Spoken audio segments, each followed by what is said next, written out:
सन्मान्य व्यासपीठाने पत्रकार शिक्षकाने घडसोळलेले सगळ्या आणि वेगळे मास्टर ट्रेनर आज तुम्ही आता तयार झालेले आहेत. पुढे जाऊन प्रत्येक शिक्षकाला तुम्ही प्रशिक्षित करणार आहे न्यू एज्युकेशन पॉलिसीबद्दल किंवा काय कोणते विषय आहेत त्याच्याबद्दल.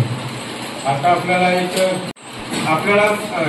जे मूल विद्यार्थी आहेत ते केंद्रित आपल्याला काम करायचं. नवीन एज्युकेशन पॉलिसी पण तेच सांगतात की आपल्याला विद्यार्थी जे केंद्रबिंदू असला पाहिजे आणि विद्यार्थी केंद्रबिंदू होण्यासाठी विद्यार्थी असले पाहिजे शाळामध्ये.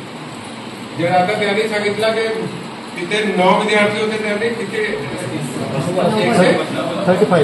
90 वाढवले. त्यांच्या 125 तुम्ही काय म्हणत होते ना 135 ते 9 पैकी 135 किंवा तसा केला पाहिजे किंवा जिथे स्कोप नसेल तर ते आपला स्कूल कुठे जाऊ शकतात त्या मुलांना ते पण पाहायला पाहिजे.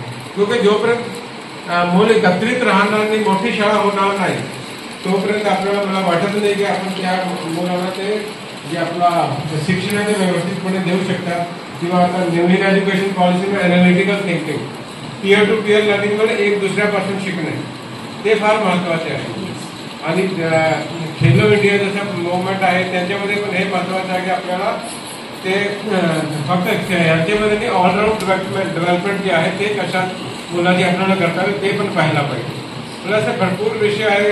आयसीटी लॅब आहे किंवा ते टिंकरिंग लॅब आहे त्यांच्यामध्ये स्वतः प्रयोग करून त्यांच्यामध्ये काही एक्सपेरिमेंट करू शकतात. किंवा आता आपले जे एक्झिबिशन झाली होती सायन्स एक्झिबिशन मॅनेजमेंट कमिटी आहे ते असेल किंवा ते बाकी जे सरपंच असेल ते सगळे त्याच्यासोबत लागलेले आहेत. आणि मी 50% लोक वाचत होते आता 60% वाचू शकतात. समाधान झाला म्हणजे 54 ते 60 झाले. पण 40% जे आहे ते एक मोठा आहे. ते पण काय फार सोपा विषय आहे. 7वी ते 8वी च्या मुलांनी दुसरी वर्गाचा मराठी वाचला पाहिजे. दुसऱ्या तशाच पद्धतीचा विषय आहे भागाकार 2 अंकी भागाकार. 6वी 7वी ते 8 मुलांना 2 अंकी भागाकार